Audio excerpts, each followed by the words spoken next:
So a lot of people who do breathwork with us experience themselves going back in time or going forward in time, seeing things from childhood that they had totally forgotten about, that all of a sudden it just completely makes sense why they're being shown that and the relevance that it has in this time in their lives and what they're currently navigating, or a future time and seeing specific details that are really important to understand. So the mind and body are incredibly intelligent. And I do believe that we're shown in these non-ordinary states of consciousness, like going into a breathwork session, we're shown things that are relevant to us, that are important, that are powerful, that are significant.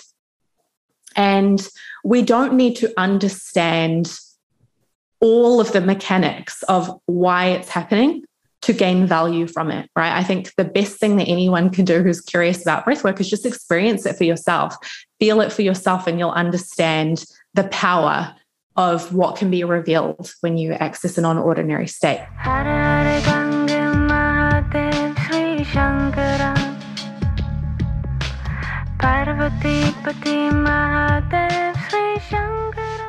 Namaste, it's Sahara Rose, and welcome back to the Highest Self podcast, a place where we discuss what makes you your soul's highest evolvement.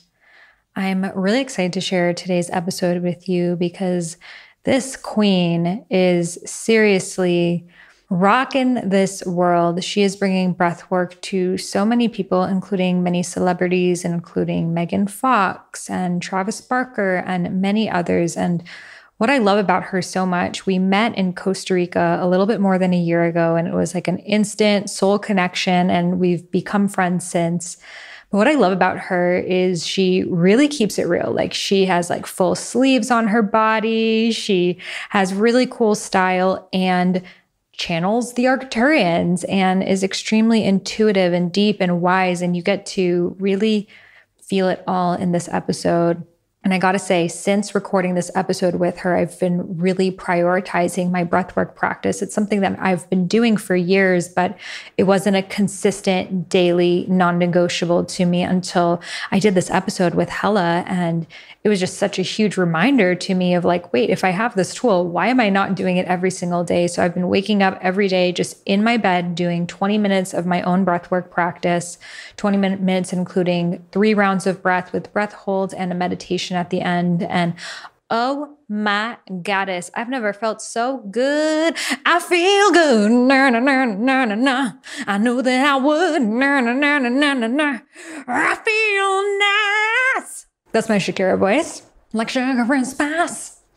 So if you want to feel like this, breathwork is one of the many keys, but I think that right now breathwork is majorly popping into global consciousness because we need that pattern interrupt. We need that break. We need something to physically shift our being. Because here's the thing with meditation. It's like when your brain is all over the place, it's really hard to just like sit down and meditate. And sometimes it just makes you realize how cray-cray your brain is acting and stresses you out even more.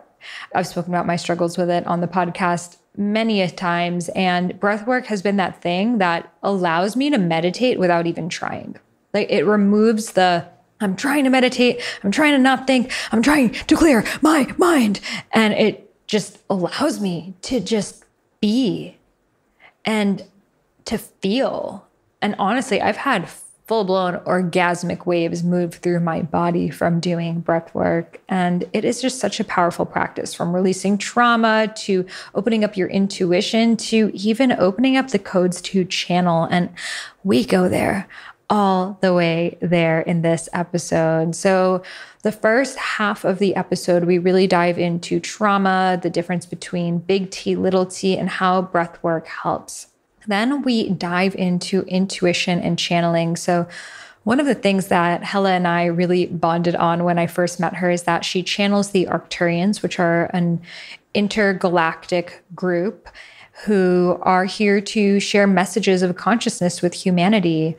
And we literally like stayed up till 2 a.m. and she was like channeling the Arcturians, and I had all these different questions. So in this episode, she actually live channels the Arcturians for us. And I asked her this question really about acceptance versus transformation. Like, when should we just accept that these are my conditions that I'm in and I'm just going to accept them, versus that energy of fire and transforming your life? And she channels a very, very profound and beautiful message. So whether you're in the car or doing your laundry or whatever you're doing, just get ready for a ride with this episode. By the way, I have all of the videos of my podcast on my YouTube channel. If you did not know this, youtube.com/Sahara Rose. And I'm also starting to upload the videos on Spotify as well, because it's just another level of transmission when you can see us and have that visual experience of being there. So be sure to watch as well on YouTube or on Spotify so you're able to fully be immersed in the experience. Well, without further ado, let's welcome Hellé Weston to the Highest Self Podcast. And before we get started, I'd love to share with you this special offer. And before we get started, if you are interested in actually having a career helping others with their spiritual growth, aligning with their soul's purpose, incorporating tools like breathwork and meditation to help people become their most abundant selves. Well, if you are interested in this opportunity, then I invite you to join me and Dharma Coaching Institute. This is my accredited school where you will become trained in just 6 months to become a certified spiritual life coach as well as a soul purpose coach.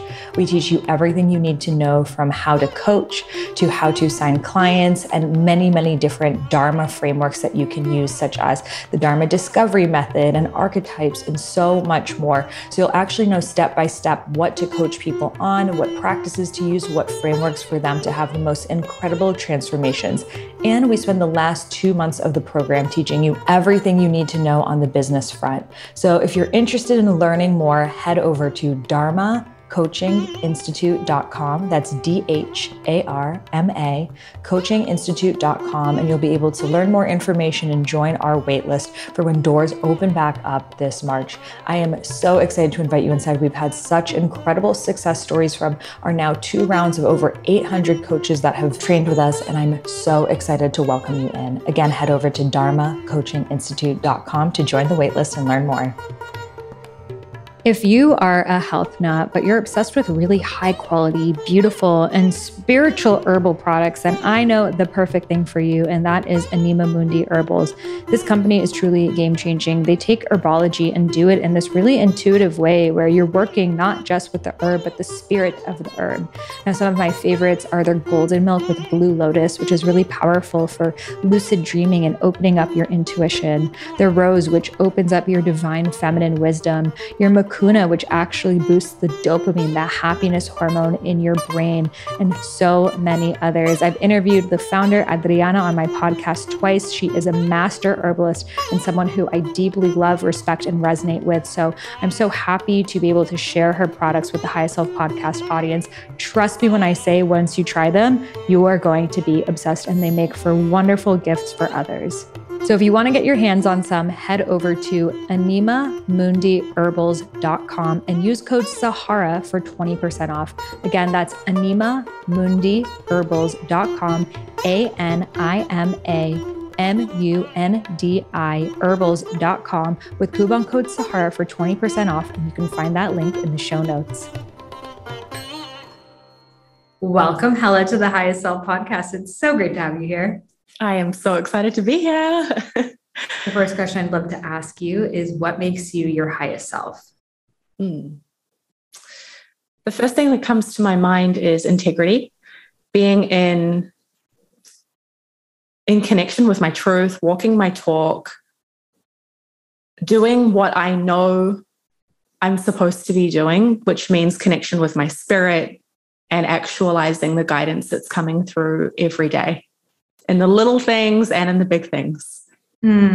Love that so much. And it's so simple. It's just to continually be in alignment with your truth. So I'm so glad that you're living your soul's purpose. And I got to experience some of your magic about a year ago now in Costa Rica. And we instantly were like, shoot, I think our first conversation was like 6 hours long. I remember that. You and I at the table were like, we're battling each other on who can ask the most questions because we're both so curious. Yes, the projector in me sees the projector in you. Completely. And it's been so amazing following you since and seeing the way that you're transforming so many lives with breath work. I know breath work really is such a growing field and modality. And I know for myself, I've done like transcendental meditation and so many different kinds of meditation, but for me, like I have an active mind in human design. So it's hard for me to just like sit and do nothing. And it's almost like, again, I see the benefit of that, but when I do breath work, the meditation happens naturally. I don't have to force it. It's just the natural result, which to me feels a lot more fluid and a lot more of the purpose of meditation, to allow myself to just be rather than force the being. So can you share with us a little bit about what is breath work doing to our systems that's allowing us to actually come to the state of complete peace? Yeah, that's such a good question. And especially mentioning the overactive mind, which I know so many people struggle with, and in particular, the experience that HSPs have, right? Highly sensitive people who are very sensitive to stimulus in the environment, internal sensations, energies, and on and on and on. I mean, I'm one of those people, and I know you are as well. And so for me too, in meditation practice, I often find that there is so much information. It's like entering into a soup or the code of the matrix. And I find that breathwork is so powerful because what it does to your brainwaves allows you to firstly slow down out of that state of analyzing, which is more of a logical state, right? And you get to go into more of a creative experience, being still with your sensitivity, being with the information that's available to you in that open, vast space, but in a more creative way, which allows us to, I see it like connecting the dots or building networks, whereas the logical mind takes a lot longer to piece things together, and it can feel a lot more overwhelming and chaotic to be with the information of our inner world. So I firstly will just say that it will slow down your brainwaves when you do breath work. After about 5 minutes, you're going to start to experience your brainwaves slowing down. So you'll go from that beta brainwave, analytical thinking mind, to more of an alpha brainwave pattern, which is more relaxed, more open. That is more associated with, say, a meditation state, right? Like when you really get into your meditation, you're relaxed, you're present, you're open and receptive. That is more of that alpha brainwave pattern. And then through breath work, we can also go into a theta brainwave pattern, which is like even deeper. So more of a deep dream, like a daydream kind of state, or a dream time state. And that's where the impressions that your mind and body can experience become even more interesting. So a lot of people who do breath work with us experience themselves going back in time or going forward in time, seeing things from childhood that they had totally forgotten about, that all of a sudden it just completely makes sense why they're being shown that and the relevance that it has in this time in their lives and what they're currently navigating, or a future time and seeing specific details that are really important to understand. So the mind and body are incredibly intelligent. And I do believe that we're shown in these non-ordinary states of consciousness, like going into a breathwork session, we're shown things that are relevant to us, that are important, that are powerful, that are significant. And we don't need to understand all of the mechanics of why it's happening to gain value from it, right? I think the best thing that anyone can do who's curious about breathwork is just experience it for yourself, feel it for yourself, and you'll understand the power of what can be revealed when you access a non-ordinary state. So true. And it really is so different for each person. And each time I feel like breath work really gives you whatever experience that you need in that moment. And sometimes it might be orgasmic energy, and other times you may be like crying. Like I remember I went to this breathwork class with Stephen in Tulum, and it was called shamanic breathwork. It was a inhale through the stomach, inhale through the chest, release, like, yep. And I got the lobster claws, which is when the energy gets stuck in your hands. And I'm like, in my head of like, oh, my hands are stuck. And like, what do I do? And like, I'm trying like, cause it's kind of painful when that happens. And I'm like figuring out like, do I have a blockage in my hand chakra? Like what's going on? And then I heard someone like crying, and I thought it was just someone else in the room, and it was Steven. And I have never seen him cry. And he was like full on like bawling. And I was like, then I got in my head of like, why is he crying? So obviously I was not totally present in mind. And after he was like, wow, I just released like so much stuff from like someone that I knew like 10 years ago that I thought I was totally over that situation. But all of this emotion that was just in my body that I wasn't even aware of. And mentally, again, we think we're over something, but the body is still holding on. And it's so beautiful to see him, especially as a man, let himself go there and fully feel it and release it, and just the lightness that he experienced after. So how is it healing past conflicts, traumas? Like, how is breathing doing this to us? It's quite fascinating. It is. That's a big question. And there's so many different aspects to why and how it's happening. I feel in this moment, like the part that I want to go to is the expansion of our perception. So when we change those brain waves, and also another thing that happens when we're in the breathwork state, especially, so the technique that I share, just so everyone has reference, is called awakened breathwork. And like you were saying about that 2-part breath that you've experienced, there are many different styles of breathwork. So I think that's important for people to be aware of, that you're not going to go into some random breathwork class on the street and get the exact same thing that we're talking about right now. So what we teach with awakened breathwork is mostly a conscious connected breath through the mouth, which is more continuous. So there's no parts to it. It's just a fluid flowing in and out really deeply. And it's a full body breath. So once you start to build momentum with that breathing pattern, after about, and are you exhaling like hard or just gently releasing it? It's a deep effort on the inhale and then an easy, effortless exhale. So a soft exhale. Okay. And that is really important, actually. If you get the lobster, or we call it the T-Rex claws, which is called tetany, the forced exhale, or really pushing out that exhale, is actually going to exacerbate that. So the softness when you breathe out will really, really help. And this is about letting go.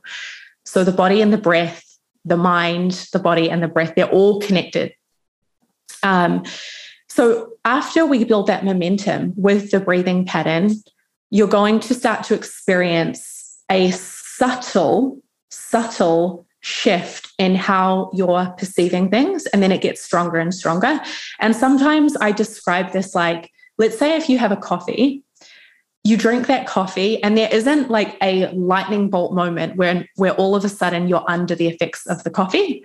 It's a gradual shift. And usually you'll notice it once you're already fully in it, right? You'll just observe things about yourself, or how you're thinking, or what you want to do, like the impulses that you have that are different to your usual waking state.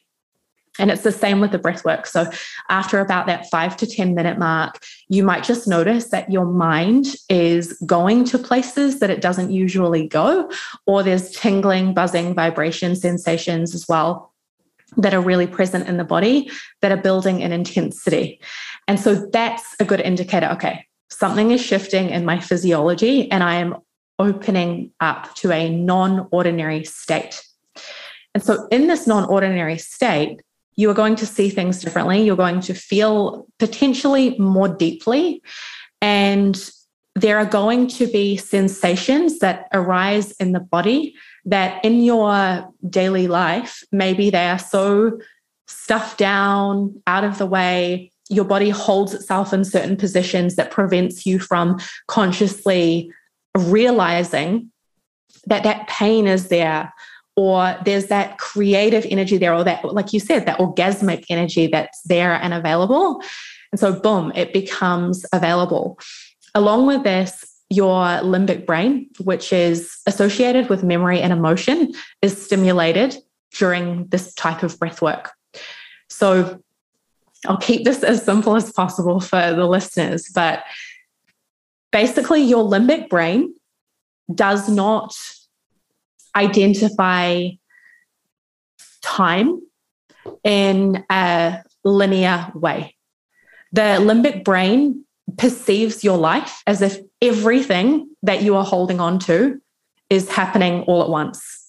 So it processes the past, the present, and the future simultaneously. There is no time, which means that if you were, let's say, 5 years old and you had a very traumatic experience and you didn't feel safe to process it and let it go, and that stress and tension and what we call charge, right, is stored in the body and the subconscious mind as incomplete.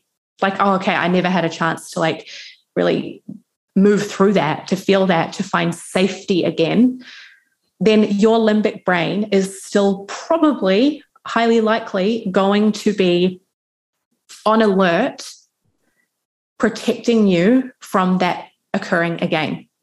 And when there's situations that represent that memory, you will probably react in the same way that you did, or you will try to complete the cycle of that experience in a new way. So to give everyone an example, let's say you've got a romantic partner, because we're really, really good, right, at playing out these cycles and trying to complete things that were unresolved with the people that we love the most. So let's say you get into a bit of a tense conversation or even an argument with a significant other, and all of a sudden it goes from 0 to 100, right? You're like really fired up, you're really angry and upset, and you feel offended. And so you become super defensive. And if you were to take a step back, zoom out of your experience, you could see that you are totally overreacting to what's actually happening in that moment. But your whole system is firing and kind of taking over to launch you into this reaction. And that is a good indicator that it's not actually about that. It's past stuff that is kind of overlaying, and your mind-body system is attempting to create a resolution through that experience, or just looping in an old trauma or an old story, an old internal narrative about how life is, how people are, who you can trust, yada, yada, yada. So what the breathwork space allows you to do is create almost like a safe simulation. So you go into this open state. It's all happening inside, and you get to begin to feel these things that are incomplete at not only a thought level, but an emotional level and a physical level. And you can play it out. Some people will play it out like a movie, you know, if you're more visual. For some people, it's going to be purely sensation. Like it could be so much tightness or even pain and tension in the body. It could be literally having an orgasm. It could be like their whole body, their nervous system is rolling and releasing, and it kind of looks like a convulsion. And there's just this huge release of energy.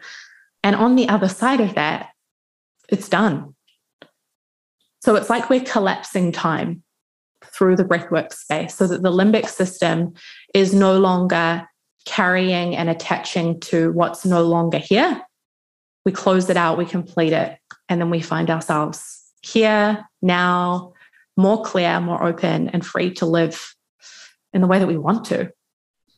It's truly amazing because they say that people have certain lessons that they keep relearning in this lifetime. But I believe the reason why they keep relearning it is because they haven't healed it. They haven't cleared it. So it's not like that's your karma in this lifetime, but it's, you know, maybe someone cheated on you. So you're on high alert for where'd you go out? Who are you following? And like, that's because again, you never healed that part of you that felt like I in myself am not enough. Someone needs to find someone else to replace me. Or, you know, like a little example is sometimes my husband gets into this silly mood where he'll like start throwing things at me. And he thinks it's so funny. And I get very triggered because I'm like, it is really annoying. I don't think you're cute. I don't think you're funny. Like, stop throwing things at me. It's kind of hilarious because when you're talking about it, and he's like, why are you over here? I'm throwing tissues at you. But it's like, I think it reminds me of when I was a kid and my brother. And like, when you're a kid and your brother throws tissues at you, It is so annoying. You're like, stop that. So like when he does it, he's being playful. But to me, my body's reacting like, do not throw those tissues at me. Get away from me. And it's just such an example of how something that's like literally meaningless can mean so much to you in that moment because of what it represents. So I need to do some breath work on people throwing tissues at me. You get to neutralize that. You're okay. It's playful. It's fine. Yeah. And just, that's such a good example to speak to. That's not everyone's pain or issue or trigger, right? So I could have tissues thrown at me and find it hilarious, or someone else could. And so we've got to really honor the individuality. I'm going to join like a Tissues Anonymous group. Like, your therapy. Next time we meet up, we'll do breath work. We'll breathe through it, and I'll just gently throw tissues at you. I am. We'll see how it transforms. You're being thrown at me. But yeah, I hope that kind of starts to illustrate the power of going into our internal operating system and clearing out what we no longer need and creating an upgrade for ourselves. I mean, it's just like a computer. We have an operating system, we have belief systems. Sometimes our systems get way, way overcluttered with stuff. And we need practices that take us inside and allow us to clear it out. And you don't need to overanalyze it. You don't need to pick apart all the meaning in order to be able to let something go. But doing the practice can, and I'm pretty confident to say at this point that it will change your life. So when we're in a breathwork practice, should we be thinking, like if we have different thoughts, should we be letting ourselves go there? Or is it more like meditation that the point is just to kind of not identify with the thoughts? Yeah, that's a really good question. I personally encourage people to be curious and embrace imagination in the breathwork space, because I think as soon as you go into it with expectations and even pressure to be fully in the present moment, like not to think thoughts, you can block some incredible insights from coming through. So I would actually say it's pretty similar to meditation. Like for anyone who's fairly experienced with meditation, you'll know that there are thoughts that you think that are just clutter, right? They're just noise. They're just clouds passing through. You observe it and then you let it go and you come back to your breath. But then there are some that are really profound that you want to go into. And it's the same with breathwork. The cool thing about breathwork, though, is that there is less mind activity in terms of the clouds that are passing through because of the shift in your brain waves and that shift of activity in the brain. It means that there's going to be less of those, for lack of a better word, like low quality thoughts. And there's going to be more significant information that's showing up in your space.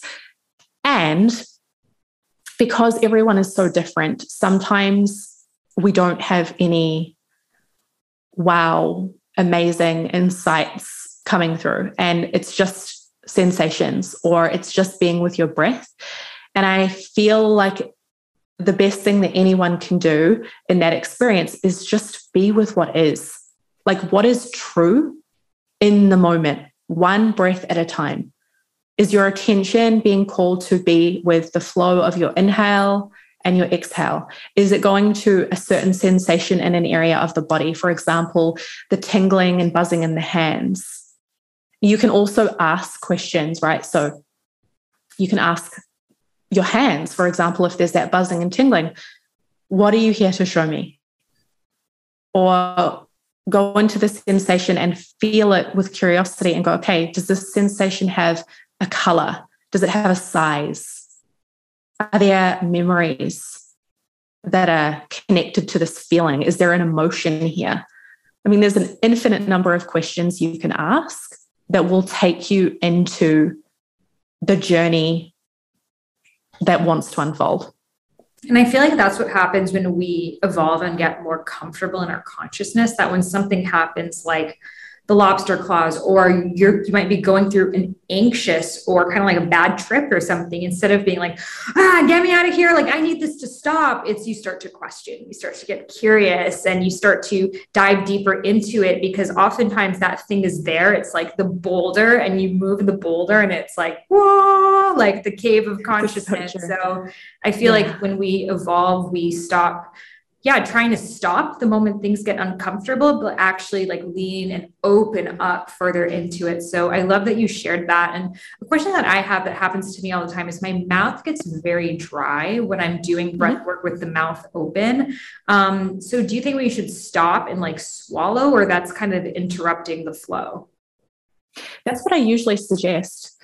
Those things are just natural bodily functions, right? And we don't need to make it a big deal.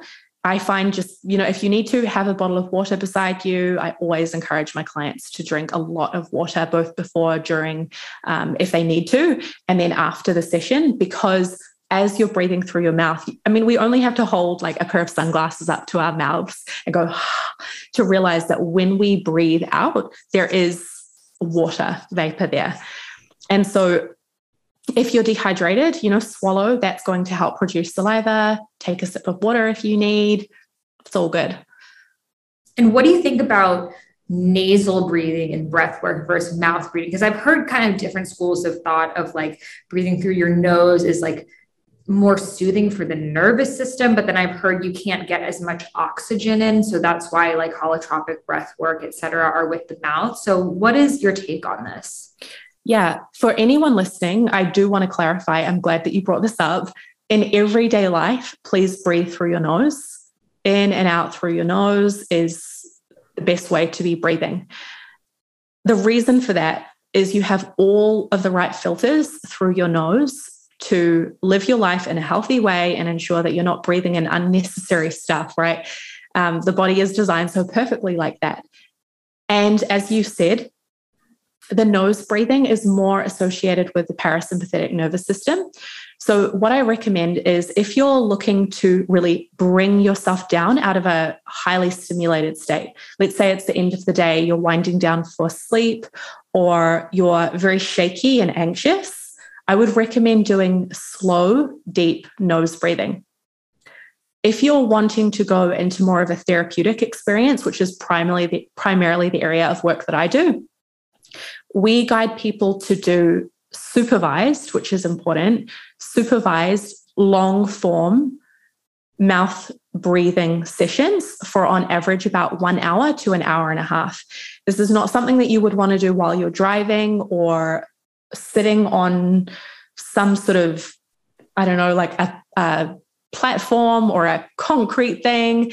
You're going to get extremely lightheaded. You're going to feel like you're tripping out. And that is where the healing is available.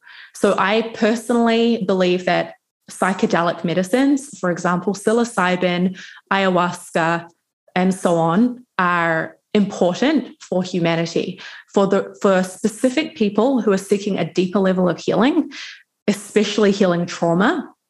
These medicines have become available to us to go to those depths, to go to the depths of the subconscious, to connect to ourselves at a soul level, and also to connect beyond this lifetime, right? Because that expanded state of consciousness can also allow us to go non-local.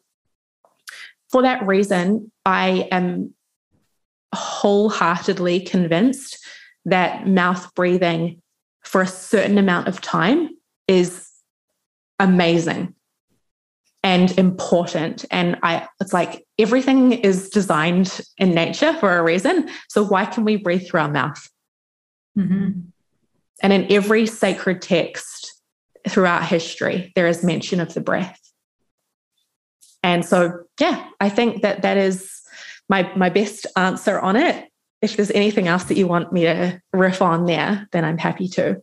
Yeah, and the breath can be used in so many different ways. And I love how you specified if you're looking for more parasympathetic nervous system cooling down, like pranayama, alternate nostril breathing could be a really good practice. But what you guys are more taking people through is a journey. It's not a regular potentially like your daily practice, though you guys do it every day, which is amazing.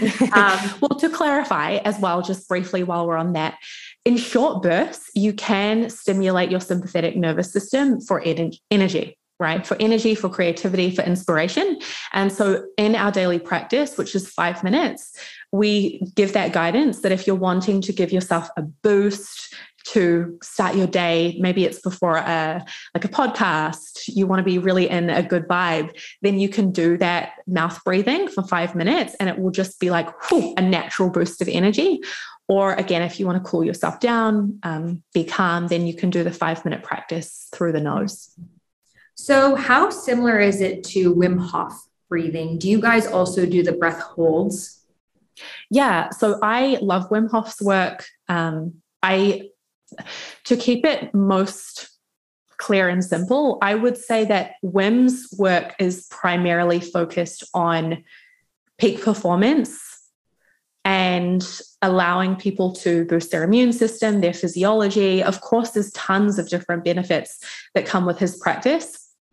I know that he does do rounds and he does do breath holds, and then he's got the cold exposure as well. That's a huge part of the work that he does. So for us, our focus is primarily on connecting people with their emotions and their inner guidance. So it's a very internal focused experience rather than being about the physicality of the practice. Although again, like there are benefits. So at the end of our 5 minutes of breathing, we do breath holds, which can help to deepen a person's connection to their inner voice, their inner guidance. And at the end of that 5 minutes, our practice is to ask, what does your inner guidance want you to know right now? Every day. And that is strengthening the muscle of your intuition, your connection to your truth. And our mission through Awakened Breathwork is to get people connected to that voice within and living from that place. So I think the practices are complementary. I endorse Wim Hof's work, but they're different in the intention and the specifics of the practice. I love it. Can we try like for a few minutes, just a little? Yeah, let's do it. I'd love to guide you through it. And all the listeners. Okay, so as I said, please do not do this while driving, and preferably do this in a very comfortable, cozy place, like on the couch, on the carpet, on your bed, somewhere where you feel super safe and supported. Okay, so we're going to breathe in and out through the mouth if you're up for an energy boost, or in and out through the nose if you're looking to feel calm, as I said before.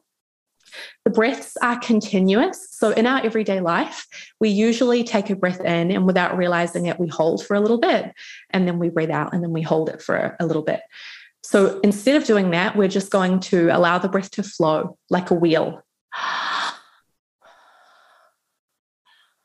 So as soon as you breathe fully out, you're going to bring the breath fully back in. You want to make sure that your whole body is taking in a deep, deep breath. So let's have a practice and just take a few breaths in and out. Hopefully my mic is picking up on my breathing sound accurately.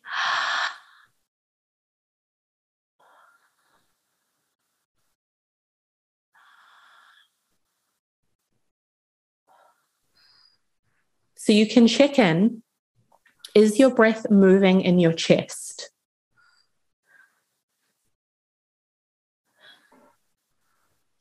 Is your breath moving in your belly?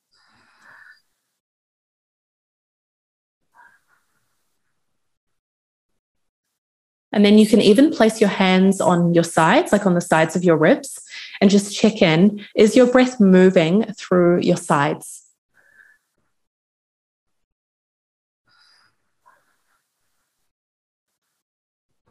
Okay. So for a lot of people, we only breathe into one area. And in this practice, you want to be breathing full body. So a simple way to get yourself doing that is when you feel like you've taken a full breath, just go, okay, could I take 10% more? Try it and then see where pockets of space start to open up in your body as you breathe even more deeply. And I hear all the time people say, oh my gosh, I just took the deepest breath of my life. And sometimes it takes some practice to get to that point, but there is a palpable unlocking that can take place where all of a sudden you're like, I just felt my breath go into my sides in a way that it never has. And so we've got to keep up the practice to experience that. So our first round is going to be 10 breaths in and out.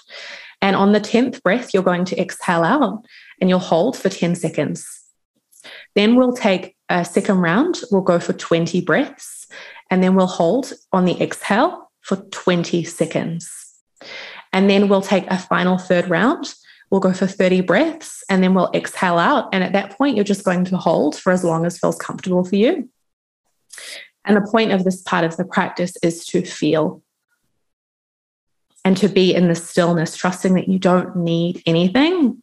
What you have with you in that breath hold is totally enough. And you get to practice being free of external stimulation, free of motion in the body, just with that still, vast space. And then when your body prompts you to breathe, you'll get a, I need to breathe. And at that point, you let your breath flow in through your nose gently. Okay, so it doesn't need to be like a dramatic, like going for it. You can just allow yourself to take that breath and let it flow out through the nose again. And then you just let your breath flow naturally in and out through the nose at that point. And you're going to ask yourself the question, what does my inner guidance want me to know right now? Okay, I'm going to guide you through this whole practice. One question I have is, should we be trying to do diaphragmatic breathing or just whatever kind of breath is coming through? Yeah, that's a good question. If you want to, you can focus on starting with the diaphragm. Okay, so if you're used to doing that diaphragmatic belly breathing, you can send your breath down there. And then if you want to, play with taking that 10% extra and allowing it to rise up into the chest. Does that make sense? Should it be sort of equally distributed belly, diaphragm, and chest, or like each breath can come from a different place? You want it to be all cylinders engaged if you can. So generally what I find is people will start the breath and it will start to fill up the belly. And then when you get to a point where your belly is full, it will start to expand up into the chest as you keep inhaling. And then you exhale and it will start to contract down through the chest, and then the belly will draw in. Most importantly, actually, I think, is don't analyze it too much. Don't think about it. Just focus on, am I breathing deep? And if you're breathing deeply, you're doing it right. I just want to do a good job, okay? Yeah, I know. And you're so good at everything. Okay, we got this. We got this. I totally understand the desire to do it well. That's definitely been me. I'm like, okay, but I want to make sure that I'm getting it correct. My first breathwork session, I remember being like, I don't think this is normal. Please. Had my hand up. I'm like, help me, check me. I think my breathing's not right. My hand's doing crazy things. But trust. This is the practice. Okay. So when you're ready, closing down your eyes, and choose if you want to breathe in and out through your nose or your mouth. And my counting is going to be a guideline. If you breathe a few more breaths or a few less, that's also okay. We'll begin together with our first 10 breaths in 3, 2, 1. 1,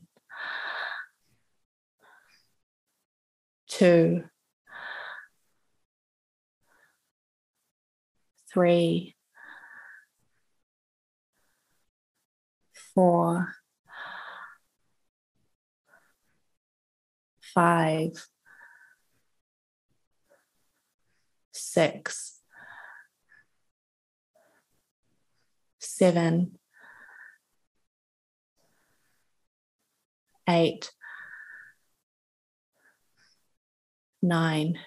Big breath in.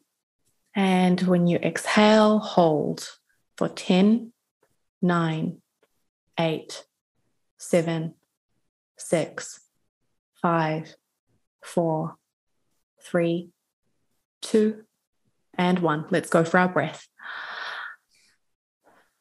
Making those breaths deep and full.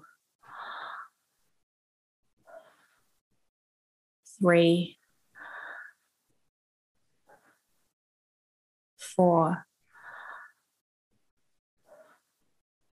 5, 6,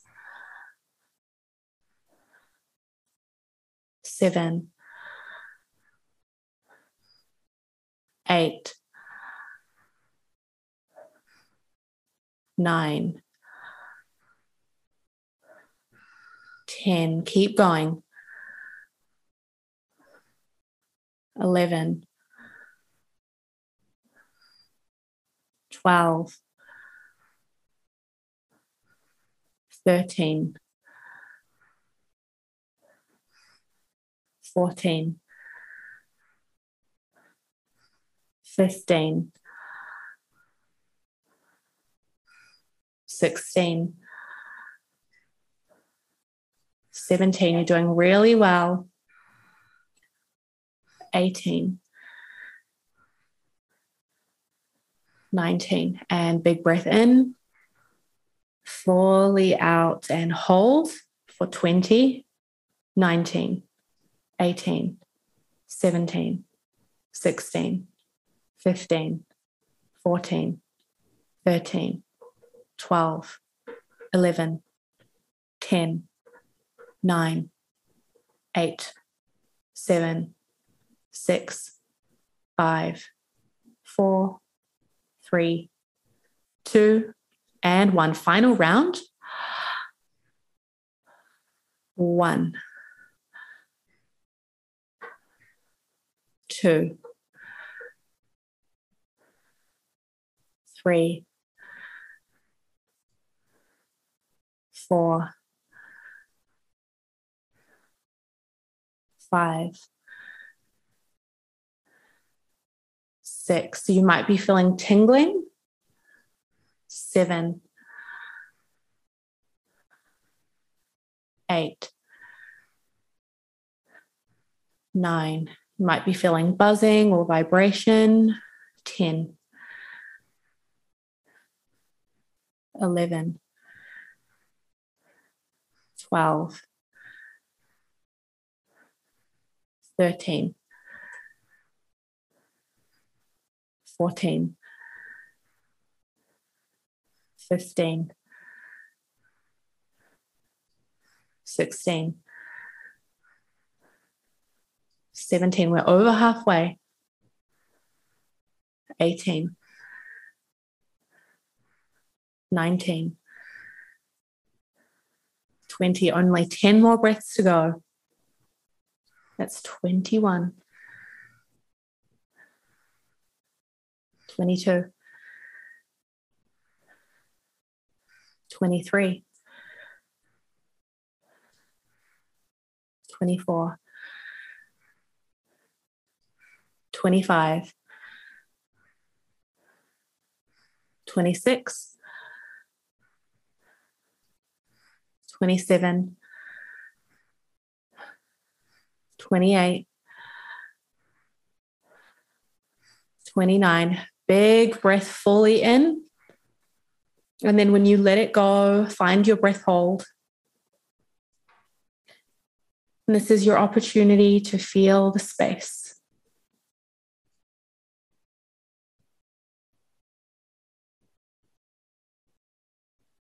And if you notice that you're still holding your breath a little bit, you can always blow a little more air out of your nostrils as your mouth is closed, breath is held. And whenever you get that gentle nudge from your body saying, okay, it's time to breathe, you trust that and listen to it. If you're wanting to hold a bit longer, I'm going to invite you to stay with it, and I'll prompt you and we'll complete this part of the practice all together. If you're already breathing in through your nose and out through your nose now, this is your time to ask, what does my inner guidance want me to know right now?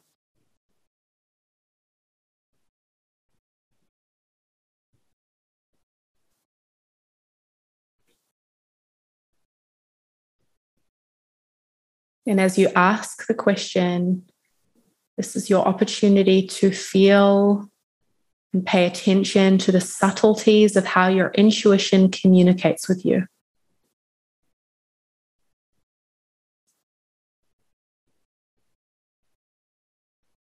If you've been holding your breath all the way up to this point, you can breathe with us all together now, in through the nose and out through the nose. Slow, deep breaths. What does my inner guidance want me to know right now?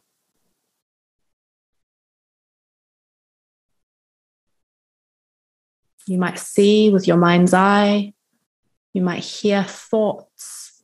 You might feel sensations. You might even smell something that reminds you of a message or a memory. What does your inner guidance want you to know right now?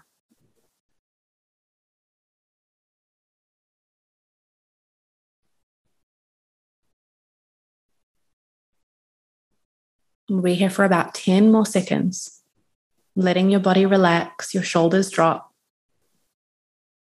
Maybe even bringing a little smile to your face.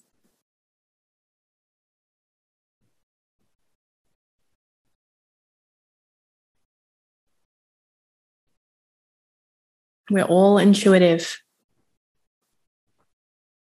And we all have messages and support available to us. It's up to each of us to create the space so that we can connect inwards and receive it.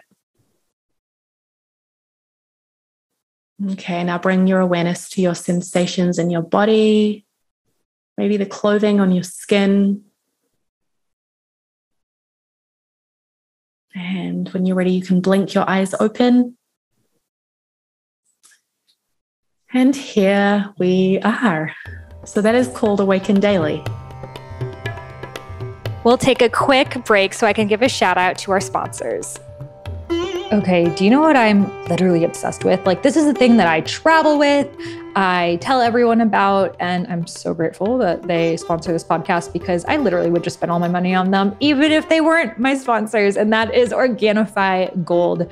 So this stuff is magic in a bottle. It has turmeric, lemon balm, ginger, reishi mushroom, turkey tail mushroom, coconut milk, Ceylon cinnamon, and black pepper. And best of all, it's naturally very sweet. I think it's because of the coconut milk powder in there. So you can literally be in a hotel room and just add it to hot water and just without any added milk. It's so good. And if you're taking other herbs or supplements, you can really put it in there and you don't taste it because this stuff is so naturally delicious. Plus, you don't even need to because it has all of the good mushrooms in there. I am obsessed. And they also have an incredible green powder that is so good for boosting up your immune system at this time. We all need it. It is packed with micronutrients, hydration, ashwagandha, everything you need to stay healthy. So we got an incredible discount for you, which is 20% off all of their products. You can head over to Organifi.com/Sahara. That's Organifi.com/Sahara to get 20% off your orders. That link is in the show notes and you guys are gonna love it. I am all about optimizing my sleep and household products, and there are two things I look for in a comforter: comfort and sustainability. That's why I was stoked to find Buffy, which is the softest and fluffiest comforter I have ever tried. So the average comforter harms 12 geese, whereas Buffy's is cruelty-free. It keeps you at the perfect temperature so you feel cozy without overheating, and it's made with ultra-breathable eucalyptus fabric, which is softer than cotton and naturally soothes the skin. So eucalyptus uses 10 times less water than cotton to grow, and its fiber is produced using recyclable, earth-friendly solvents. It's hypoallergenic, plus its high thread count shuts out dust, mold, and mites for a healthier sleep environment.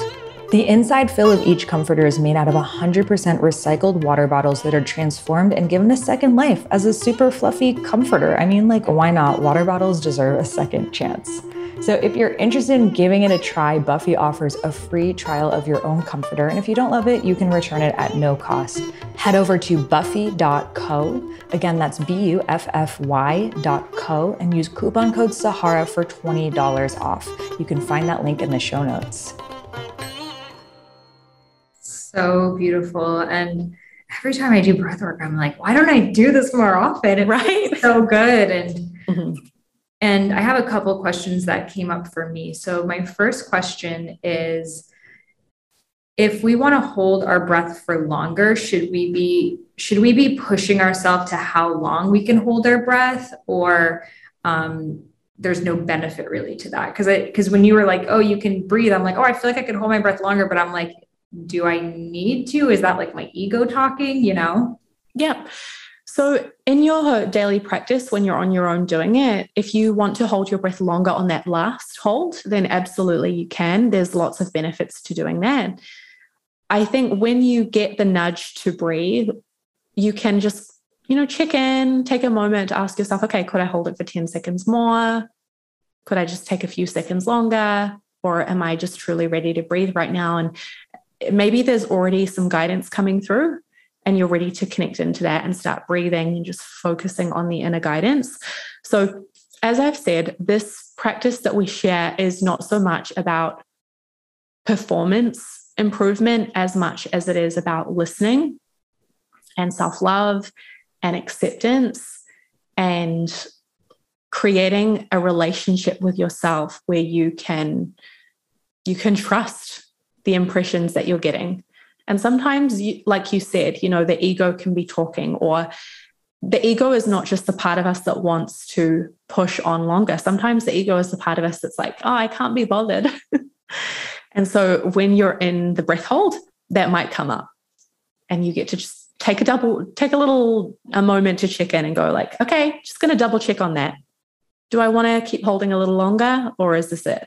I feel like that often happens to me more towards the beginning, when it's like, you're like 10 seconds in, my head's like, girl, you need to breathe, you're going to die. And then I'm like, it's been 10 seconds, but it's like your mind is so afraid of, and I learned this when I was in mermaid school, because it was all about, free diving. And so much of what our minds tell us we need oxygen a good minute before we actually need it, or even sometimes several minutes, depending on how trained you are, because it's just this reflex. Exactly. However, a visual that helps me sometimes in breath work during breath holds is I imagine taking the oxygen that's in my hands and in my feet and these further limbs in my body that the oxygen may be far away or stuck. And I imagine circulating it through my whole body. And I tell myself, I'm like, there's so much oxygen in my body. I could actually hold my breath for much longer. And that visualization of moving the oxygen from my fingers and toes throughout my body really helps me hold it for so much longer. Oh, I love that. That's good. Yeah. And even in the breath work right now, I started to feel some tingling in my fingers. Does that mean I was exhaling a little bit too much, or is that just part of the process? Yeah, it can just be a part of the process. So the levels of oxygen and carbon dioxide are going to change, which can trigger the tingling. I think more so if you start to experience severe cramping, that is when you can check in with your exhale and just observe it. If you're blowing it with force or with effort, then that's a cue to relax. But it's safe. I pretty much always experience tingling, vibration, and this is where the mind-body connection comes in, right? Because the mind will show through the body when we're in the breath work. And what I've seen through thousands and thousands of people is that when this happens, usually there's something that we're processing that we've been controlling and holding on to. And everyone has different areas where they typically hold tension in the body. So for example, some people really clench their jaw, and when they're stressed out, they'll unconsciously clench it, or they'll grind their teeth at night. Some people, including myself, when I'm feeling stressed, I tend to do things with my hands. And I notice that when I am in the process of letting go, it's all happening. I'm being confronted with all the ways that I'm grasping, holding on, feeling out of control, and I don't want to let go.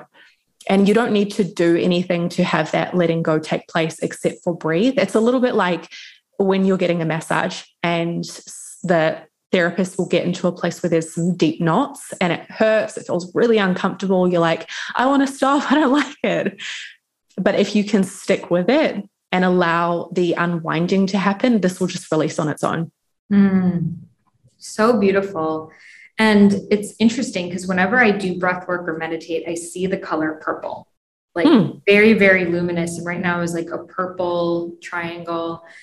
So many of us, we have these visuals, whether it's seeing auras, seeing spirit guides, seeing interdimensional beings. And I know that this is a practice and gift of yours. So can you share a little bit more about your experience with channeling and how this gift started to show up for you? Yeah, thank you for asking. It is a topic that is very near and dear to my heart. I began channeling very spontaneously before I knew about breathwork. It happened to me randomly one day when I was in a self-hypnosis practice. So what is a common thread here between the breathwork and what I was doing when this first started for me is that I was experiencing a slowing down of my brainwaves. So at that point, I mean, I wasn't connected in to have someone scanning where my brainwaves were in that moment, but probably quite likely I was in a deep theta state during that day when I opened up. And so I had no agenda for that connection to occur. I definitely was not trying to do anything but just be relaxed. And I guess that's the beauty of it, right? Is sometimes these things happen not when we're trying, they happen when we're ready, when we're just open, receptive, and ready. And so from that time in 2012, I connected with one of my guides who is an Arcturian. And I've had that contact open ever since. It was just like turning on a light switch. And I remembered that I have, okay, there is this friend that I have here. There's all of these friends that are in other planes of reality and they want to have conversations. They want to share. They want to help people. And because I've been open and receptive and I've accessed that part of myself or that radio station, if you like, right? I've become open to that signal. Now I can connect in. And it's not just with the Arcturians now, it's with many, many different star races. And sometimes I have conversations with people's ancestors, with the loved ones who have passed over, with people's pets. All kinds of things can happen. And this is a result of developing sensitivity. So big, juicy topic. Wherever you want to go with that, I am an open book. So how did you know that they were the Arcturians? Because maybe my like purple thing is some galactic being trying to come through. And I'm like, I don't know. I just like the color purple. Like, who knows? Yeah. Well, for me, there was no arguing or denying the experience because I didn't know what the Arcturians were. And I went to some other reality. The closest thing I could say is it's like bilocating. So I was simultaneously seated in my meditation practice and I was in another dimension, both at the same time. And I was walking toward this light, and then this light became clearer and clearer and turned into this being. And this being said to me, I'm an Arcturian, and so are you. And I'm like, what is an Arcturian? I didn't even know how. I'm like, I don't know how to spell that. I didn't know what that meant. I didn't know what that was. And so this being, who is my guide Echamede, explained to me that I'm an Arcturian starseed and that I am connected into the Arcturian star system and am here to bring forth Arcturian wisdom to humanity as just one part of my Dharma. And so after that experience, so classic, I got up, I was with Lucas at the time, and I said, something really wild just happened and we need to do some research. And so I went on Google and I was like, how do I spell Arcturian? Is it with a U? Is it with an A? And I just started typing out different variations. And then I found it, and I saw in Google and like in these forums, all of these things that validated what I saw and experienced. So there's been many, many different things like that that are validating for me, where I get information or I get a word and I've never heard of it before, and it sounds so bizarre and abstract. And then I look into it and I'm like, oh, whoa, okay, humbled. There we go. Mm-hmm. So if we see some sort of being in our meditation, should we ask, where are you from? Yeah, something that you can ask that I actually had heard of at the time and that helped me is this your true form? So that question can help. If you meet a spirit guide, they may shapeshift. And a lot of the time, what I found with people's guides is that they show up in a more palatable form that's maybe more relatable to reduce fear. That's the biggest thing, is we will fear what we don't understand. And it doesn't mean that they're scary, but they will shift the way that they appear so that we feel more relaxed to open up to that connection. So when I first connected with my Arcturian guide, he appeared kind of like a human, but a very weird human, emanating a lot of light. And then I said, is this your true form? And immediately he, who is not a he, he's actually kind of non-binary, if you like, shape-shifted into a little, almost a child-size turquoisey color being. And then I said again, is this your true form? And he shape-shifted again into energy. And this is happening a lot for me when I connect in with guides, is they'll show one expression of themselves. And if you care to get more curious, you can find that out. So for you, with what you were just saying, Sahara, about connecting in with like a purple field, some questions that you could ask might be,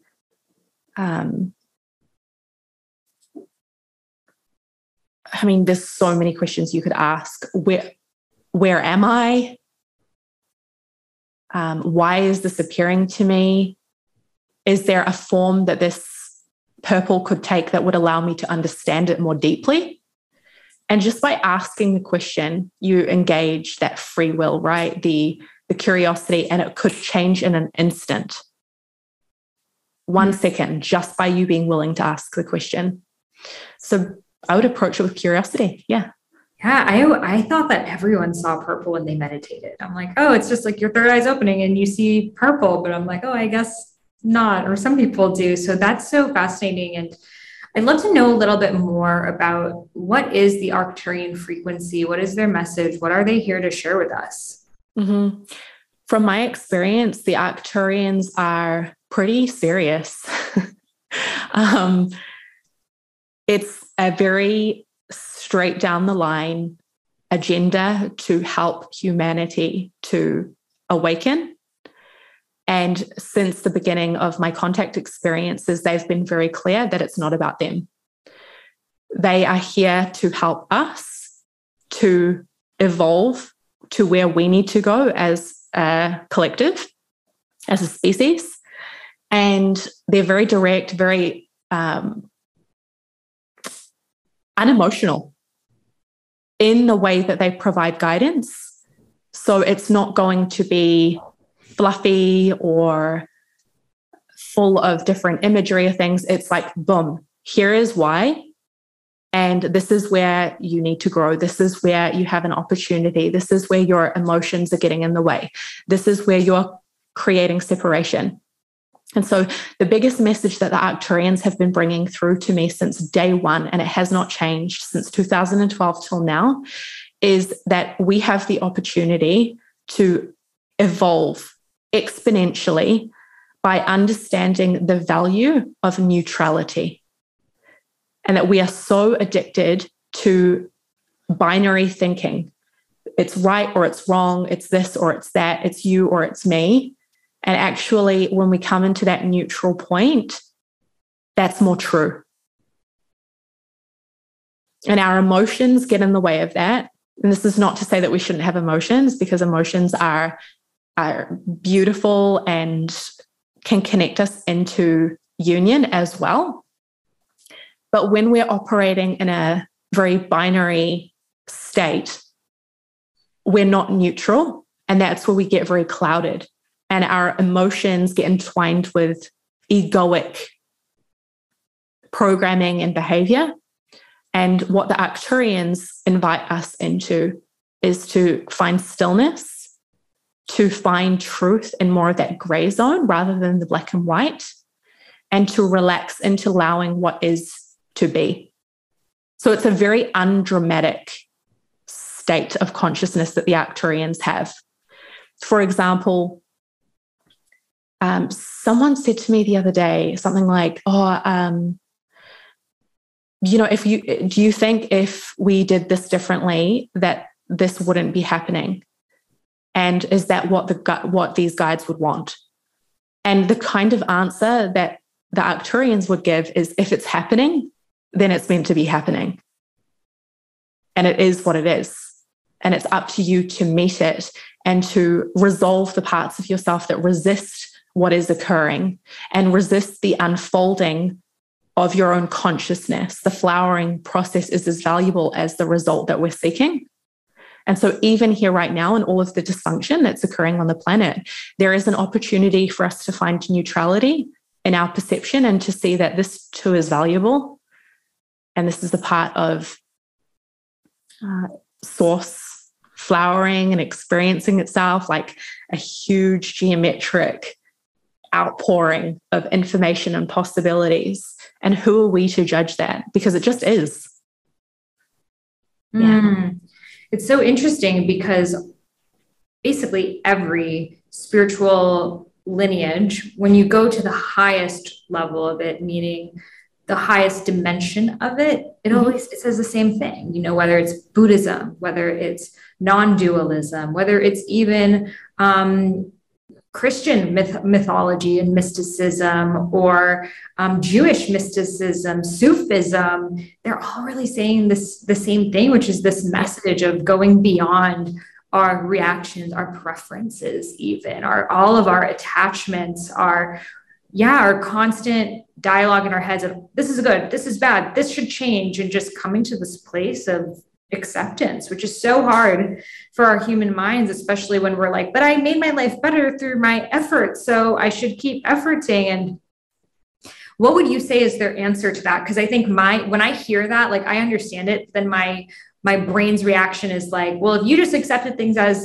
they are, you'd still live at your grandma's house. So look, you standing up is what brought you here. So what do they say about that, of like transformation? If we're just going to accept, then how do we transform? Okay, I'm just gonna tune in. Let's tune it in and let juicy. let that come from them. Okay, give me a moment. I'll just take a few breaths, and then we'll see what comes up. And we all can be in our sacred breath as well. Yeah.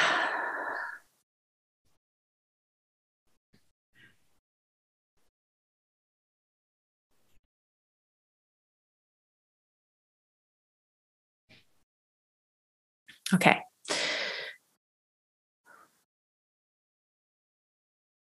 You fear releasing control of what you believe is meant to happen because you believe that if you let go, nothing will happen in your favor.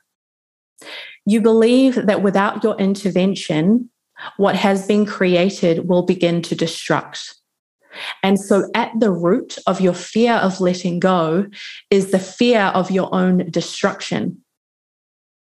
In truth, what arises in the space of letting go is a spontaneous and authentic expression from each individual who desires to do only what is natural to them, nothing more and nothing less. You see, a part of the issue that you face on your planet right now is that so many people are putting their noses where they do not belong. getting involved in conversations and efforts that in truth do not concern them nor benefit the whole.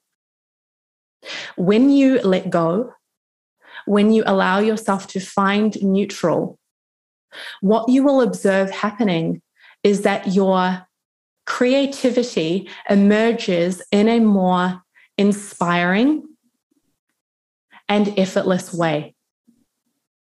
Gone will be the days of pushing yourself to do anything that does not feel loving or real.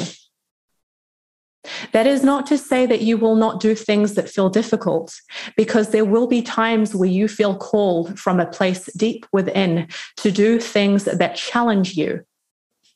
But there will be less story, less intervention of the mind.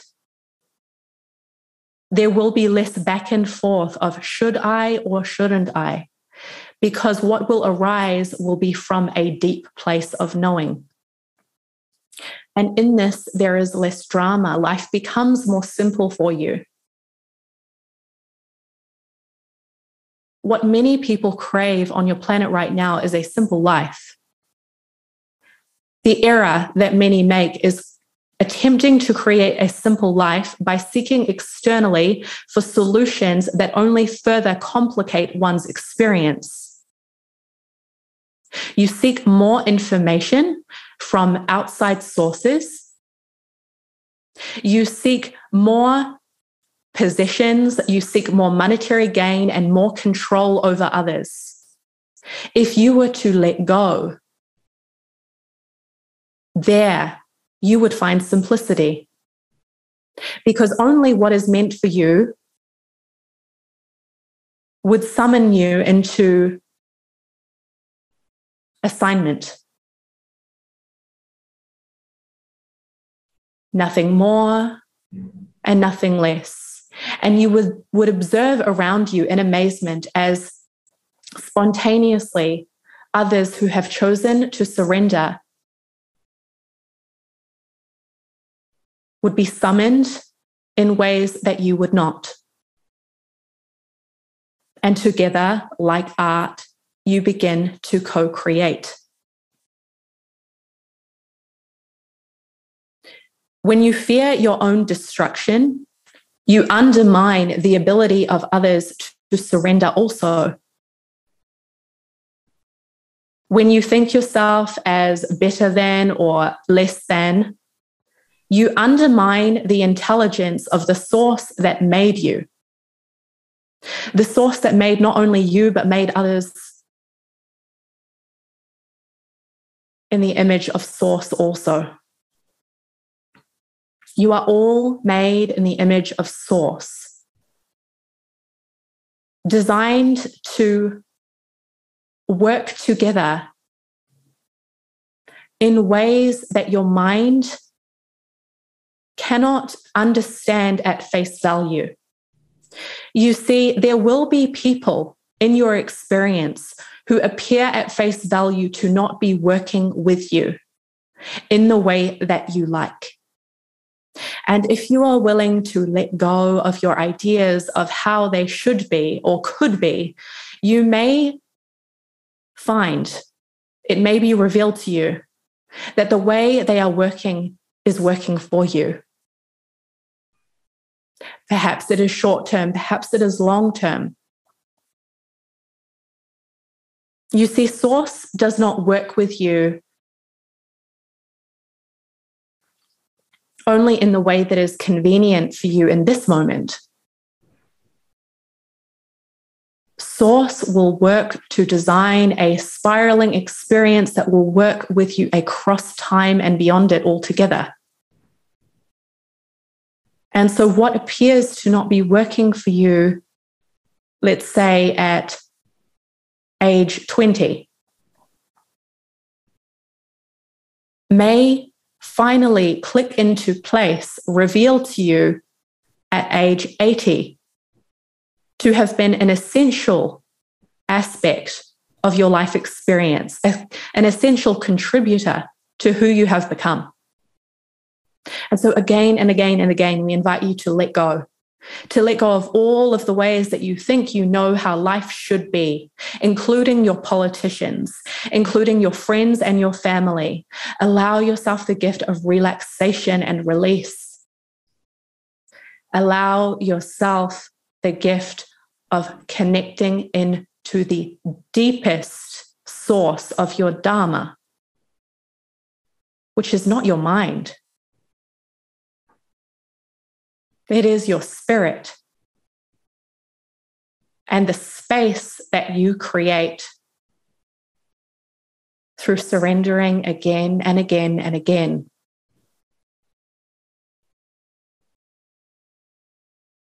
Which allows Source, God, the divine, to move through you as you and express more of what you can become. You see, you are not complete yet. You see yourself, you perceive yourself, you feel yourself as this person that you are now. What if God was not done with creating you? Would you be willing to entertain the idea that not all of you has arrived yet? That there is a process still unfolding for God to deliver to you all that you can be. And instead of filling yourself with data of your external world, with pieces that are not truly yours, could you practice surrender? Could you practice more listening, more breathing, more quiet, more feeling, more curiosity? And allow God to enter the cells of your body, to take space in your mind, and to drive you forth into action, not in the way that you think you could or should, but in the way that you are capable.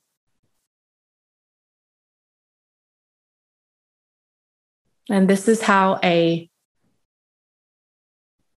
new version of Earth becomes manifest. Not by repetition and recycling of the information and energy of what has been. You see, God has already done that. God has already brought that to you. The gift that you can give, the opening that you can facilitate for this planet and the many other planets in co-creation with yours, is to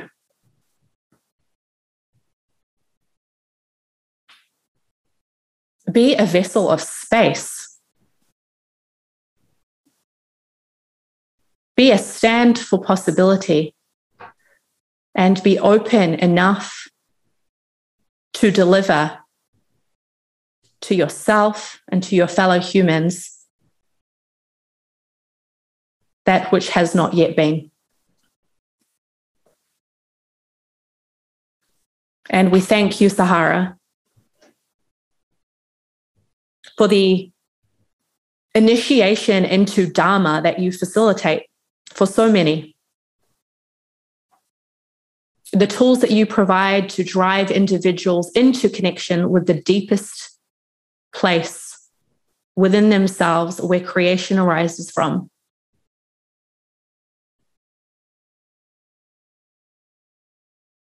You do this not because you have to.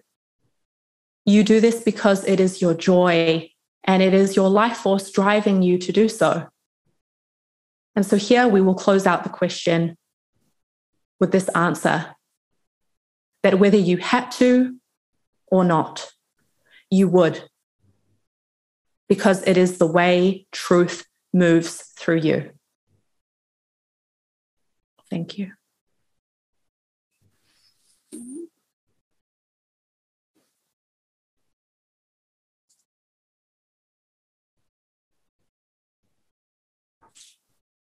Wow. Hello. I'm just speechless. Such a powerful transmission. I was not expecting that full download. This is an Neither was episode I Here we recommend go. everyone just save this episode and go back and keep re-listening to that, because there were so many gems in there that I feel I could listen to it 10 times and pick something new up every single time. And what they said was so correct of like, we're afraid of surrendering because we feel like if we surrender, it will lead to our destruction. Like if I am not in control and I'm not pushing and I'm not making it happen, then everything's going to fall apart and I'm not going to be safe. Mm-hmm. And it's rewiring that, because, you know, if that was our belief up till this point forward, then yes, we've created evidence for that. But rewiring that belief into, I don't even know the level of support that's available for me when I surrender, which is like, for me, it's like the scariest thing, because I'm like, no, I need to be the driving force forward. Gotta hold on, make it happen. Exactly. So yeah, that's such a powerful reminder. And what I take from it is like, if the universe wants you to be living your soul's purpose, if you surrender, and when I say surrender, I don't mean lie on your couch and like do nothing. I mean, surrender to the flow, surrender to what's showing up, be in communication, be in trust, follow the guidance that's showing up in front of you rather than your plan. That will actually take you places that you would have never guessed before. I mean, that's why I'm here. That's why you're here. We didn't plan any of this, you know, it was just following the synchronicity. So it's remembering that, because I think our minds sometimes overly credit the parts that were like, but I was the one who made it happen, but I was the one who struggled so much. And like, here's why I'm here from all of my hard work. But it's like, we don't credit the unseen energies that were supporting us, that were far beyond, like our efforting is like 0.1%, and the unseen energies and support are like the other 99.9%, but we can't credit it because we can't see it because we're in it. So it's having that, I mean, I think trust is the hardest thing as humans when we are in a world with such unsafe conditions, you know? So it's that eternal battle of how can I cultivate more trust in a way that I can still feel safe? And then from there, I can take that next step. And that next, it doesn't mean like, let's say you have a 9-to-5 job. I'm not saying quit your job right now and like trust you're going to make all your money back tomorrow, but trust that that nudge that you don't like your job is there for a reason. So exactly. And it's a conversation that you can go deeper into. And like you said, there is a big difference between being impulsive and going like, oh, I'm just going to trust and I don't need to think about it. I'll just do it because it's what I want. That's not necessarily surrendering to a higher knowing. That can be your ego preferences clouding what is true. And that's why I cherish this connection that I have cultivated to my own inner voice, first and foremost, and everyone has access to that. And then these messages that I receive from the Arcturians, and I will also go and re-listen to it because I learn every time. Like it reminds me that living in alignment with truth, with guidance, and living in a surrendered state, as was just said, you know, it's not that you're going to do nothing. It's not that there's no work, but it's going to come from a place of drama-free knowing. And usually when your intuition comes, it's deep and it's direct. And we've all got different ways that comes through, right? Like human design is an amazing resource to learn how your intuition individually comes through. But there is a depth and a clarity to it, I would say, and a freedom from emotional fluctuations. Like when it really lands, boom, it's there. And for some people, I mean, I can't even count how many people I have met who have actually done the whole, I quit my job, like I got the guidance and I quit my job and everything did work out. But then there are people who do that from total mind, or even like was said in the channeling, you know, they outsource, they're looking outside and going, oh, well, Hannah over here quit her job and she didn't have any backup. And so maybe that means I can too. So that's not inner guidance. That's just looking to someone else and their path is not yours. So if we can practice really tuning in and finding that unemotional, drama-free voice and trusting that. And I think a great place to start practicing is when something feels off, be willing to notice it rather than letting your pride or your attachment to staying with something get in the way. A little example that I have of that, I was just telling Sahara before we got onto the podcast that I had a whole trip planned to Mexico. I had paid for everything. I'd booked my flights. I had booked a month in advance accommodation, which, is a significant outlay of money to pay for a whole month of accommodation. And within about 24 hours, I received multiple messages, including from Sahara, about Mexico. And that shifted how I was feeling about my reasons for going there. Okay, so it's not about the place. And again, this is like that outsourcing game that we do, right? Where we go, oh, blah, blah, like she said something about Mexico. Maybe that means I shouldn't go either. No, this was my reality in conversation with me. I was getting signs and feedback. Maybe it was working through 10 different people all at once, and I couldn't not pay attention to that. And even though my mind was like, oh no, I can't cancel my trip. Like I've already planned it. I've already confirmed everything.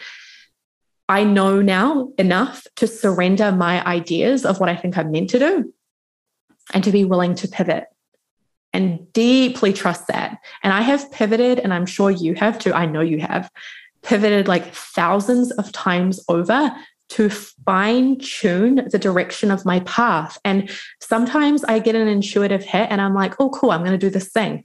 And then I start moving energy in that direction. Like I'll be preparing things. I might have connected with this person, made a plan, maybe it's like a lunch or a meeting, blah, blah, blah, whatever, a project.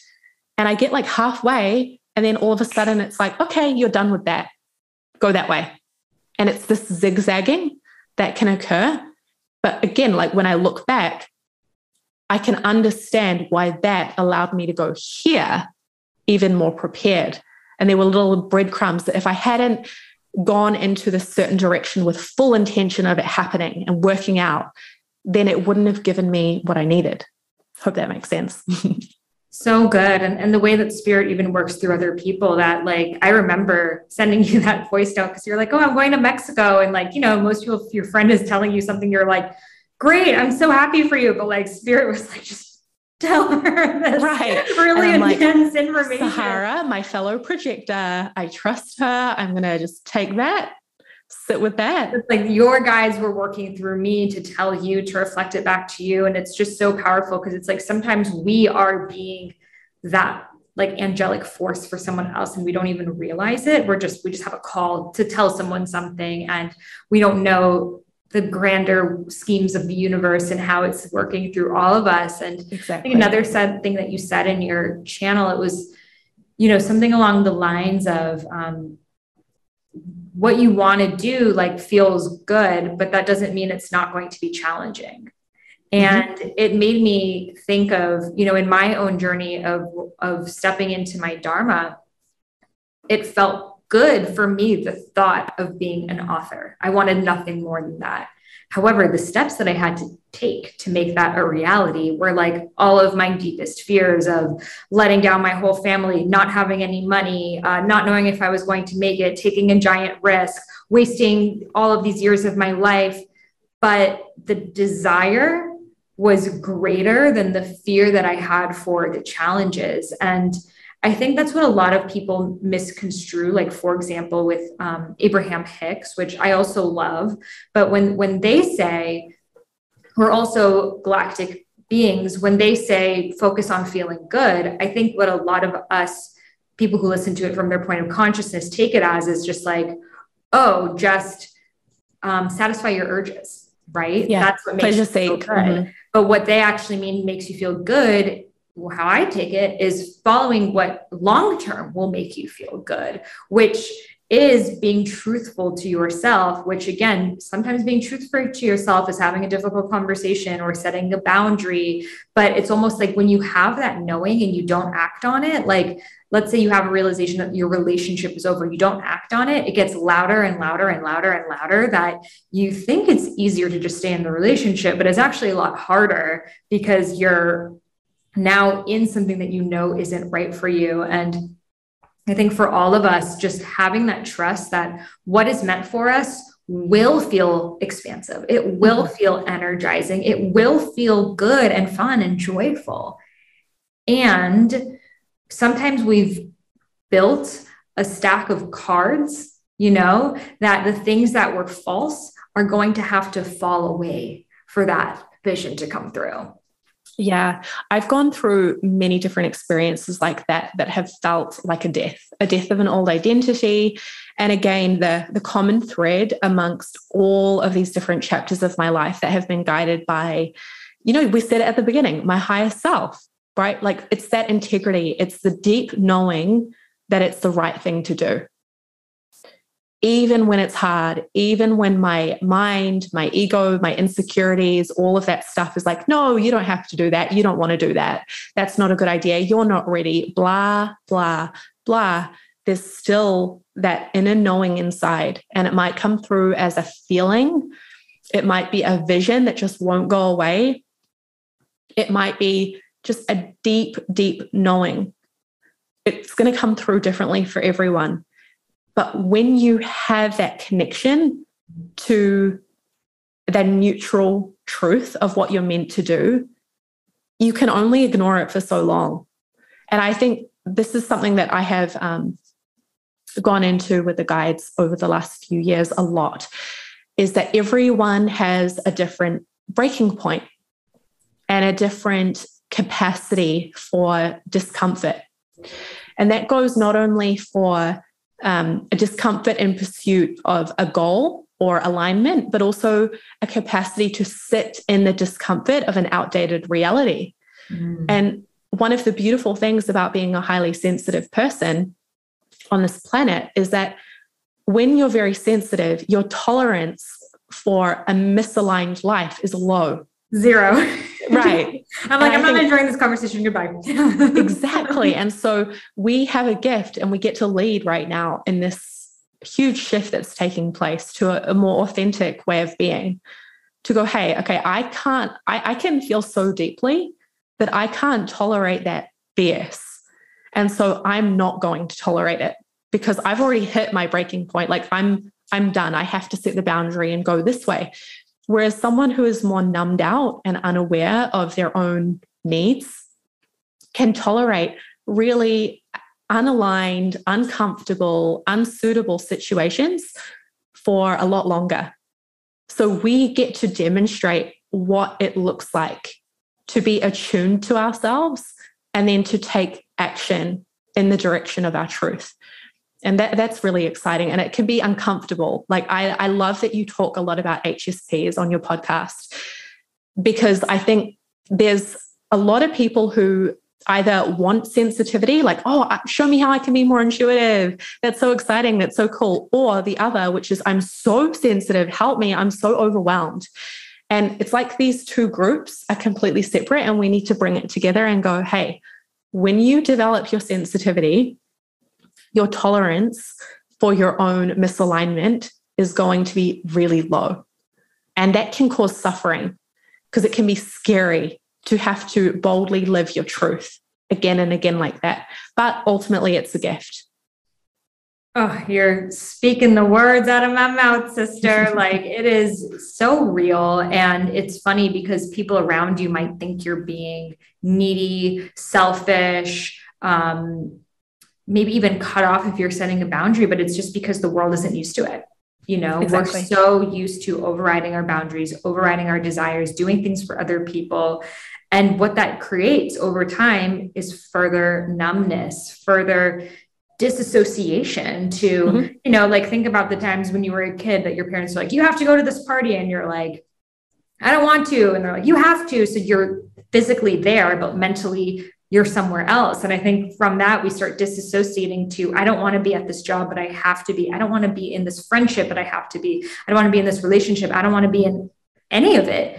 And to have more of that integration, that we truly have a choice. We have a choice in everything. And I feel like the further I go into spirituality, I just realize like how much free will we really do have in even the most micro ways, and how beautiful it is when we take back that sovereignty and that power that we have of I can be hypersensitive and surround myself in a reality that my senses are pleasantly satisfied, you know, whether it's your home, whether it's your friends, whether it's everything. And rather than trying to cut yourself off from your senses, it's like, I want to open up my senses even more because there's so much beauty and bliss. I want to take this sunset in even further. I want to take this love in even further. I want to take this conversation in even further. And I feel like that's the full circle of it, rather than like running away I feel like a lot of these typical HSP books are like, how do I cope in this crazy world? But it's like, no, how can I create a reality where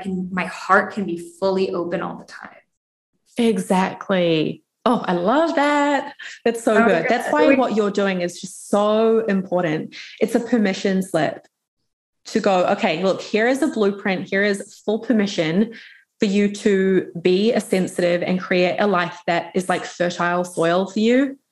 Because as I just kept seeing like this image of a delicate little flower. And as you said, it's like these HSP books, you know, I've read a lot of them and there's different tips that do help.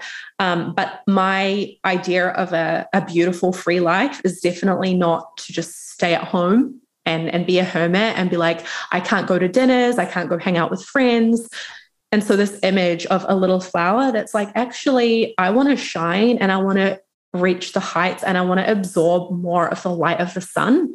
And so even though I am a delicate little flower, I have my roots and I have my stem, and that stem is just going to grow and it's going to grow strong. And I'm going to be connected to my center, my spine, my life force. And I know that I'm nourished and I'm going to allow myself to go. And I know that in the process, I will be exposed to the elements. There will be more wind as I get taller. There will be more things. There'll be more dust and leaves that get blown around me. But if I give myself the time that I need to grow stronger as I come out into the world, as I rise, as I expand whoever I want to be, I will be ready for it. And that is also why we need a daily practice. It's a non-negotiable to have time out for yourself, to connect and to create that space. And for a long time, I went through a stage where I was like, you know what, like, let's not be, I went full pendulum swing. First, I was like, yeah, awesome, morning practice. Then I went the other way and I'm like, just do you, like, who cares? It's all good. But in the last few years, my guides have been actually quite hard on me and on others that I work with, saying, no, you need it. You actually need a practice. If you are to create that space that they were talking about, right, the space to receive and to be creating something that hasn't already been done on this planet to support the evolution, you need a practice. Otherwise, you are more reactive and you're looping in the matrix that already is. So we're going to plug in, download, and then bring that forward. Oh my gosh. That's why, like, going on trips, for me, like, movement, I need to move every single day. I can't just like get up and like hit the ground running. Like you saw me even in Costa Rica, I'm like in like the humid weather, like doing my work, because I know that's a foundation for me. And if I don't show up for myself in the morning, I'm not going to be my highest self in different conversations and thoughts or any of it. So I think that that's so imperative. And I'm excited to integrate more and more breath work into my practice. I'm so excited that you'll be teaching us an Awaken Breathwork workshop in Rose Gold Goddesses this year, which is going I'm so excited. So magical and beautiful. And maybe the Arcturians will channel some more messages then too, which is such a beautiful gift that you have. And thank you so much for sharing that and for really pouring so much wisdom. I know it's probably still vulnerable even to like share that aspect of yourself. And I just really want to thank you for fully showing up for us and giving us so much value today. Thank you. Yeah. I mean, as someone who is committed to being as relatable and grounded as possible while I share tools to access non-ordinary states and connect into our multidimensionality, I do find this very vulnerable. And I appreciate, honestly, so much, Sahara, what you do and the space that you create to normalize it. And just like you have a solid pillar in the ground that's like, in this space, we just be who we are and we love each other and we learn from each other and we respect each other. And that's all there is to it. And so all I can do with that container is bring my truth. And this is my truth. So take it or leave it, love it or hate it. It is what it is. I love it so much. We're all loving it. So where can listeners further connect with you, practice breathwork with you? I know we're going to have a special link in the bio for them to sign up for your membership. Yeah. So the best place is probably our Instagram. You can find me by my name on Instagram, or my website is just my name, helleweston.com. And then for breathwork related information, tools, experiences, awaken.com. Amazing. Well, thank you so much again for sharing your gifts with us today. Love you. Bye. Let's just take a deep breath together. Wow. That was powerful. Like, this is why I love the podcast, moments like this, conversations like this, where we can just really go there and ask those big questions, to take a moment to just take a break from the 3D rat race, ping-ponging of messages and money and this and that, and just to blast out into the 8th dimension and remember why we're here and bring our human bodies with it. And realize that it's all interconnected, mind, body, spirit. The breath is the channel to higher states of consciousness, which bring you back into the body. And it's this beautiful spiral dance between the two. So I hope this episode activated you, reminded you, inspired you. And please share it on your Instagram stories, on your TikToks, and tag me so I can see, celebrate, reshare, and it helps spread consciousness. Imagine if everyone in the world just did breath work. I mean, we would eliminate child abuse and animal abuse and environmental abuse and so many issues if people just raised their frequency and took a moment to connect with their breath and release the trauma so it stops being passed along. So please share this episode and, of course, commit to your own breathwork practice. Hellé has so many. I have her link with a discount in my show notes as well to her breathwork membership. And she will be teaching in Rose Gold Goddesses a full 90-minute awaken breathwork experience. So if you are a Rose Gold Goddesses member, which is my membership community, stay tuned for Hellé's workshop. And if you are not, head over to rosegoldgoddesses.com. And every single month, we have a new Highest Self podcast guest giving us an immersive 90-minute experiential workshop for the Rose Gold Goddesses community. So it really gives you an experience to actually try and put these things into practice and learn from such incredible spiritual healers and teachers like Hellé, like BB, like Axel, and myself. I teach different workshops on channeling and accessing joy and living your soul's purpose on there as well. So be sure to head over to rosegoldgoddesses.com.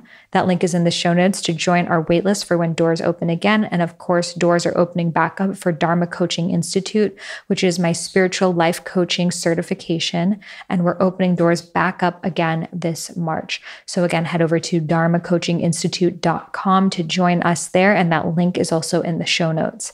Thank you so much for tuning in. I'm so grateful for you. Namaste.